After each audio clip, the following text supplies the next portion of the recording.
कि रैली तो रामलीला मैदान में पहले भी हुई है और आज की रैली बहुत सारी चीज़ों की याद दिलाती है। वही रामलीला मैदान है, वही अरविंद केजरीवाल है, वही कपिल सिब्बल जी हैं, लेकिन सबकी भाषा बदल गई है। अरविंद केजरीवाल जी इसी मैदान के अंदर देश के सभी नेताओं को और विशेषकर कांग्रेस के नेताओं को और उसमें भी कपिल सिब्बल जी को खूब जमकर कुछ साल पहले गालियां भी देते थे। देश और दुनिया का सबसे भ्रष्ट नेता उनको भी बताते थे, उनके कांग्रेस पार्टी के नेताओं को भी बताते थे, दूसरी देश की बहुत सारी पार्टी के नेताओं को बताते थे।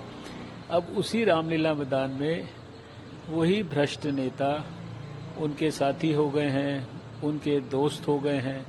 वही देश के दूसरी पार्टी के भ्रष्ट नेता, वो सब भी उनके लिए बहुत प्रिय हो गए हैं। उनके पास घूम घूम के सारे देश के अंदर वो जा रहे हैं, समर्थन जुटा रहे हैं, गले मिल रहे हैं। मैं समझता हूँ कि ये आदमी अपनी पूरी विश्वसनीयता खो चुका है।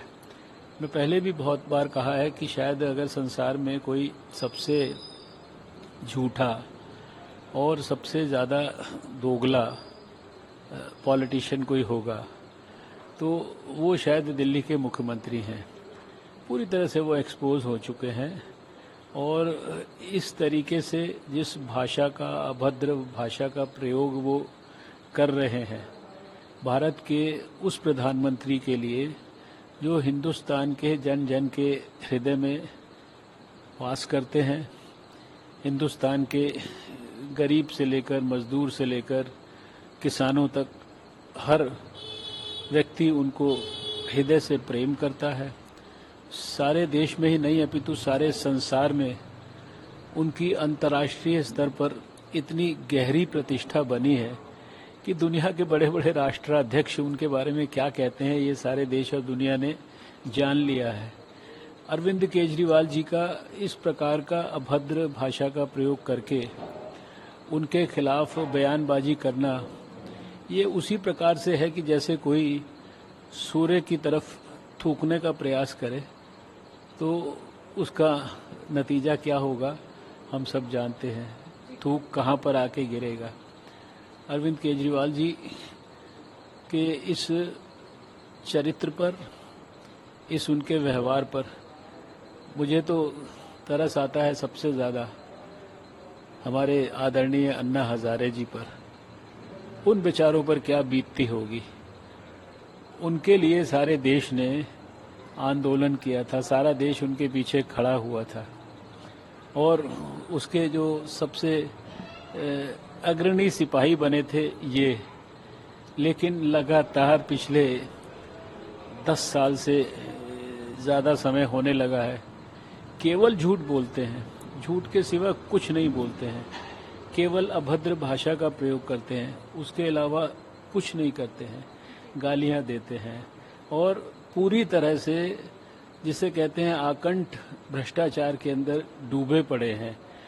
मंत्री भी भ्रष्टाचारी हो गए हैं, सहयोगी भी भ्रष्टाचारी हो गए हैं, इनकी सरकार भी भ्रष्टाचारी हो गई है और अब अपने उस कुकर्म को जो इन्होंने कोविड के काल में किया, करोड़ों रुपया जब दिल्ली के अंदर दिल्ली की जनता मर रही थी, कोविड से परेशान थी, घर घर में त्राही त्राही हो रहा था और उस समय अरविंद केजरीवाल पर्दे के पीछे अपना शीश महल, अपना राजमहल बना रहे थे, उसमें करोड़ों रुपया खर्चा कर रहे थे, अयाशी का इंतजाम कर रहे थे।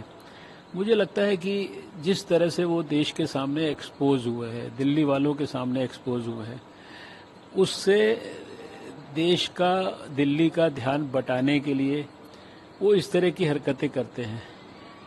कभी किसी कानून की बात करते हैं, कभी सुप्रीम कोर्ट की बात करते हैं। आखिर पार्लियामेंट किस लिए होती है?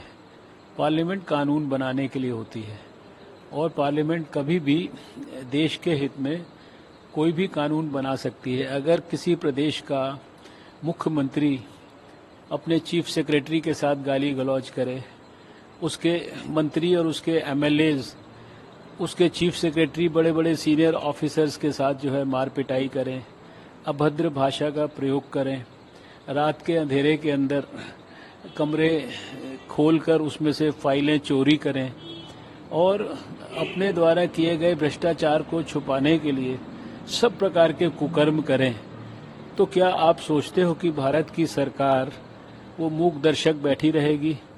क्या ऐसे गैर जिम्मेदाराना बिहेवियर करने वाले मुख्यमंत्री को भारत की सरकार क्या खुली छूट दे सकती है अधिकारियों के साथ बदतमीजी करने की, अधिकारियों के अधिकार का हनन करने की? ये कभी कम से कम नरेंद्र मोदी जी जब तक हैं तब तक इस तरह की छूट एक ऐसे मुख्यमंत्री को कतई नहीं दी जा सकती जो आम आदमी बनने का, आम आदमी की तरह व्यवहार करने का ढोंग तो रचता है, लेकिन वास्तव में वो बड़ा खास आदमी है। वो बहुत ही अव्वल दर्जे का एक्टर है, वो अव्वल दर्जे का भ्रष्ट है। सब प्रकार के जितने भी सार्वजनिक जीवन में गलत काम हो सकते हैं उनके सारे रिकॉर्ड अगर किसी के नाम कभी लिखे जाएंगे तो मैं ये समझता हूँ कि वो सबसे ज़्यादा अरविंद केजरीवाल के नाम लिखे जाएंगे।